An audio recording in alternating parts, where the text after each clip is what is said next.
kipas guys daripada bawah dan dia keluarkan haba panas daripada atas. Ini daripada depan lampu LED ini. Terang guys sebab dia punya kantar LED ini lebar dan luas. Hello, Assalamualaikum. Unboxing untuk geng-geng pemotoran lampu motor LED guys. Jom kita lihat sama-sama.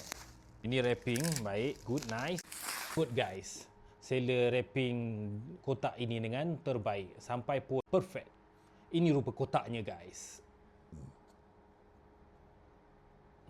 LED ni special sikit guys sebab ada kipas pada lampu LED ini. Next part pada motor aku time pasang dan tengok dia punya pencahayaan dia. Sebelum itu anda tengok cahaya di dalam gambar yang aku sertakan ini. Yang ini.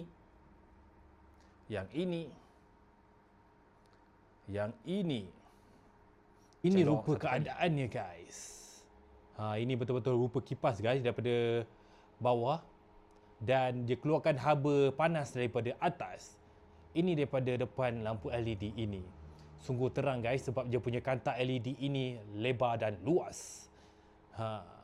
Ini aku beli untuk tapak H4 untuk LC V2 aku itu.